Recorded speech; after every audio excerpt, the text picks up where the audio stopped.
And I am Catchy Ophia. So the movie business has been busy. So we have, because we know exactly what they've been up to, and we're about to tell you exactly that. So here comes today's news on film and television.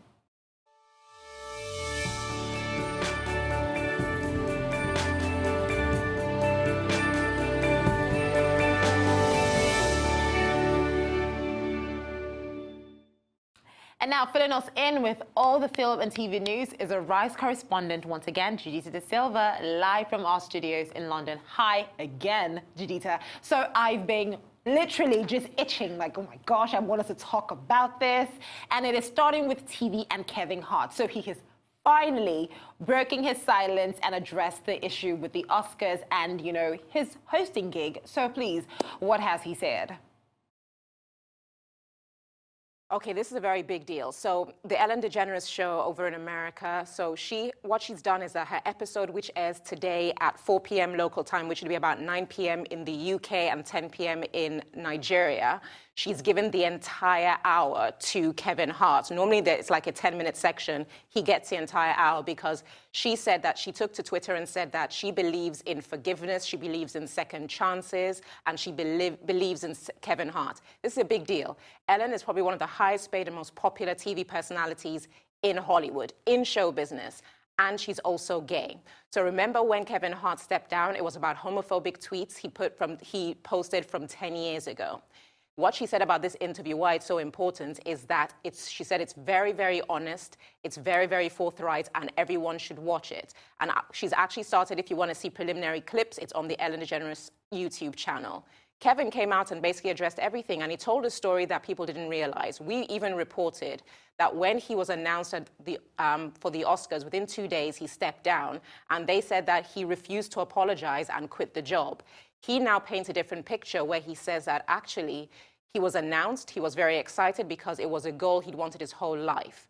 Then the very next morning, the backlash came and the tweets. And so what he said is that don't add fuel to the fire, which is what they tell celebrities all the time, hold your peace. Then that was interpreted as he refuses to apologize. Then he had a conversation with the Oscars and they said, you need to apologize again or we'll find a different host. And he thought to himself that he spent years apologizing for something that happened 10 years ago. And so he said, fine, he'll step down. But as he stepped down, he did apologize again, and then he walked away. And then we reported on the story that happened since then. And to this moment, they still don't have a host. But the key is that Ellen wants him back. She said that she herself has called the Academy, the Oscars, and they want him back. The entire Ellen audience that were in the studio, they were applauding because they want him back. And she says if he comes back, the trolls will not have won, and he would have proved them wrong because they want him to actually go ahead. And coming from a gay person who's experienced homophobia, she's endorsing Kevin Hart. So this is a big turn in events. And he said because of her, he's actually rethinking his decision, but he needs to talk to her again and just take time to think about it. I absolutely loved the fact that it was Ellen that this came from, because watching this interview, I listened to Kevin Hart talk about how, it was an attack to his person. They were attacking his funding. They were attacking his financials. They were trying to destroy him, because we've seen how people making comments like this on Twitter has completely derailed and destroyed their careers. But now the big question is, looking at everything Kevin Hart said in that little part of the interview we got, do you think maybe he will actually respond? And if he does, how does that make the Oscars look? Because then do you think it might come off as, oh, they don't really know what they're doing, they follow trends rather than their own initiative? They might look unserious. So how do you think this is going to play out? Okay, I believe, I've sat down and stewed and drank a lot of tea, and I think it's 3 options. Either he sticks to his guns and steps down, and stays down, which is what you said. He said that he was announced at the Oscars, and the very next morning this came out. Kevin is very active on social media and has over 40,000 tweets. People had to go through tens of thousands to find something he posted 10 years ago. So it was a personal attack to destroy his career. That's why he said he had to take this on and step down. But then Ellen said, come back. So as you said, if the Oscars do take him back, they look like the might and the majesty of the Oscars can bend to somebody if they're popular enough. If they're famous enough, it makes the Oscars look bad. So the Oscars might dig in and say, it's the horse is bolted and we're not going to go with it, but the key is Ellen. Ellen has put herself forward as a broker of the peace. She has hosted the Oscars before. She's endorsed by the Academy. So the Oscars can save face if they parlay it as Ellen made the peace. Ellen was the mediator. Because of Ellen, who we've worked with before and who we value, we've reconsidered Kevin. And Kevin can also hold his pride and go, I'm standing up against the trolls. I'm friends with such a powerful gay person. She believes in me. I'm willing to go back because she asked me back. So if they go that way and they play it the right sense, we could see Kevin on February 25th. Amazing. See, that good thing we have Ellen, right? Anyways, now you see a lot of fans are so excited. Even we are very excited about, you know, the 5th season of Idris Elba and Luther. However, a lot of fans are quite traumatized by last night's season finale, aren't they? Yes, they are. So last night we had the final episode of season 5, and so everyone was just thinking, this was intense. So basically, as always, the final episode is the final chase against the killer. We know his name is Jeremy, he's a surgeon, and we're just thinking, it's a race against time, are they going to catch him? But unfortunately, I don't want to spoil it, but I have to spoil it a little bit, so spoiler alert.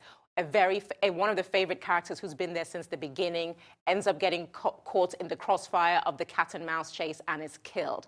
I can tell you that it's Detective Sergeant Benny, and it was hilarious, the reaction on Twitter. You had people going, no, and they had like 25 no's and saying that, no, he can't be replaced. He can never be replaced. We need a national holiday tomorrow to mourn his death. This can't be. I mean, there were tears coming out of my eyes at Twitter. It was fantastic, but that's how much people love this show. Absolutely. Now, you see, the thing is, I really love the followership for Luther because you can see the intensity on Twitter. However, talking about the character himself who died, he actually spoiled it for a lot of fans as well, and they were quite upset at that. So do you think even him couldn't believe the intensity from his own character dying that he just had to share it? Absolutely, because you know, it's kind of like almost the Game of Thrones effect when you think of the episode The Red Wedding. The actors don't realize, and they often say this in interviews, how people have really taken their characters to their heart until something this visceral happens and you get this organic human reaction to something that you're just playing make-believe at. And so in a weird way, the actors also have to embrace this because it helps their star status, because to know people liked the work I did so much, they believed in it this much, they take it this personally. It says something about me as an actor, so just play into it. Exactly. Love it while it lasts. Well, let's leave television for now and get down into film. So the BAFTA Awards announced their nominees for this year's Rising Star, and then, you know, it's really a great showing for Black talent. I mean, wasn't it? Oh, absolutely. Like, people are talking about it so much here in London because we know the BAFTAs are the UK's version of the Oscars. They always say the BAFTAs comes first. If you win a BAFTA, you're probably going to get the Oscar. But one of the highlights of the evening is this Rising Star Award. And this year, there are only 5 nominees, and 3 of them are Black. There's Letitia Wright from Black Panther. There's Cynthia Erivo, who's a Tony Award winner from Broadway for Color Purple, and she starred in Steve McQueen's Widows opposite Viola Davis. And there's also Lakeith Stanfield from the TV show Atlanta, which is written by Donald Glover or Childish Gambino, and he was also in Get Out. But when you think about this, let me put it in perspective. Winning the Rising Star Award, was particularly in an industry like the UK, puts you on another level because it gets everyone to start looking at you and considering you for bigger, higher prestige projects. Previous winners were people like John Boyega out of Star Wars, Daniel Kaluuya out of Get Out, Tom Holland, who's the new Spider-Man, Ava Green, so from Casino Royale. So basically, that's the kind of people that when you think about the trajectory of their careers after they won, you see what it does for them. That's why it's so great. And based on it being a 3-2, people are saying that it's probably going to be a Black winner this year. And money is possibly on Lakeith Stanfield, but the BAFTA likes to represent their own, so everyone's praying for it going to Letitia Wright, because she'd be young, she's fresh, she's millennial, she's great, and we at Arise 360, we really wanted to win it as well. You got it. That's exactly the nail on the lid. We're rooting for you, Letitia. Bring it home. Okay, now let's talk about this movie, because I've literally been... No, I don't really get what the issue is about, and it is about the controversy for the film Green Book. And of course, this time, it is coming directly from the family of the character in the movie. So, I mean, you would think that they would love this, right? So what exactly is this controversy about now? Oh gosh, it's too much. So basically, Vigo, they're over at the Palm Springs Festival, because remember we reported just before Christmas that they'd won one of the Ensemble Cast Award at the Palm Springs. So at the red carpet, they were talking to Viggo Mortensen, who's one of the two lead actors. There's Mahershala Ali, who plays the character of the classical pianist Don Shirley, and there's Viggo Mortensen, who plays Tony Lip, who was his driver, and it's based on a true story. So the family of Don Shirley have come out, particularly his nephew and his brother, and said that this movie is a quote-unquote symphony of lies, because the way it interprets the relationship between Tony Lip and Don Shirley is not true. It was merely an employer-employee relationship, and that's it. So Viggo took really exception to this and actually spoke out about it on the red carpet. And he said that the backlash is unjustified, because when they researched this character, they looked into his heirs, and his heirs, he didn't list family, he listed his friends. And those are who they went to as references when writing this film. This film is only a 2-month period in his life, not his entire life. And also, what they found out is that there were suggestions that Don Shirley was not close to his family. That's why they weren't listed as heirs. And so the family might have resentment towards this film, which they're not going to financially benefit from. And so it's kind of now gotten a bit awkward, because they've even said that they tried to reach out to the family, but the family was not basically having any of it. So they feel like being attacked for the film that they've made, which is a very solid film, and there've been rumblings it's going to be an awards contender, is not good, because everyone knows bad press this late in the day is not good. Absolutely. This is not good for Green Book, and they've done so well. Well, hopefully this just blows over, because clearly, you know, it's on their side this time in terms of the argument. Anyways, Judita, so before you go, enjoy your weekend. Exactly. We cannot just let you go until you give us some goodness. So one last movie recommendation. It has to be something we cannot wait to see. So what would it be? Okay, so seeing as Kevin Hart's story was like the biggest story of the day, there's this film that was originally released in 2011. It's a French film called Intouchable. It's what ushered in the actor Omar Sy over to Hollywood. It's about a millionaire, a paralyzed millionaire who opens up his heart to an ex-convict, and they have a very interesting and beautiful relationship. It stars Kevin Hart and also Nicole Kidman and Bryan Cranston, and it is out on January 11th, and it is called The Upside. You need to prove you're looking for work. I've been looking, trust me. 3 signatures by tomorrow, or you can tell it to the judge. Tell me about a time when you worked hard to solve a problem. This morning, getting up. We're gonna find you someone you like. Let me be your arms and your legs. I love that. All right. Penthouse. You need to wait your turn. Relax, it's not a holdup. Just sign this one, please. How would I sign it? I don't know. Slowly. What, don't your arms work? They don't. You can move your mouth. As can you. I need assistance. How much does it pay? Hell yeah, man. Hell yeah. It's my bad, man. You are not qualified for this position. Then back up, back up! Have you ever changed a catheter? Nah. Pinch the head, insert. I can't feel it. Oh, well, I can. You want to feed your soul? Then listen to its clean. Think about what you're trying to do to me. It's amazing, ain't it?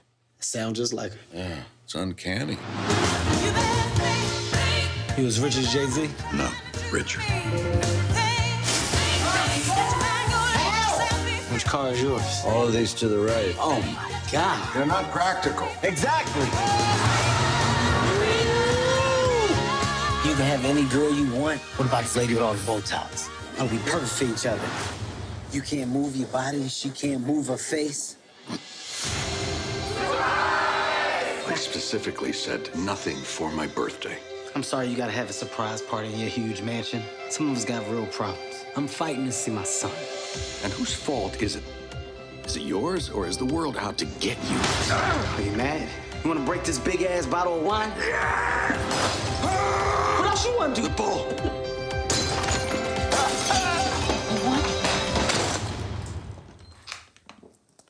Dell made a mess. So I surrender.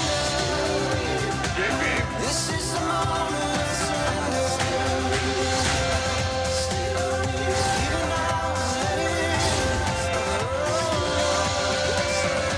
Just relax.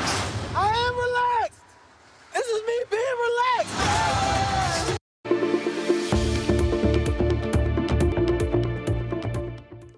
Kevin Hart is just so hilarious. Anyways, that's all from Judita De Silva at our studios in London. And that is almost the end of the show. But before we go, here are a couple of things for you to enjoy over the weekend. So if you like a little trip to the cinema, why not check out the new thriller about a group of young people who play the ultimate game of survival, where they have to guess the right answers to a series of clues or die. Now, it is called Escape Room, and we debuted it on the show this week, and it is out in cinemas this weekend. So if you would rather stay at home, then why not just catch the Nollywood triumph written by and starring veteran actress Genevieve Nnaji. Now, it tells the story of a businesswoman who has to hold her own in a male-dominated society. It is called Lionheart, and it is out on Netflix this weekend as well.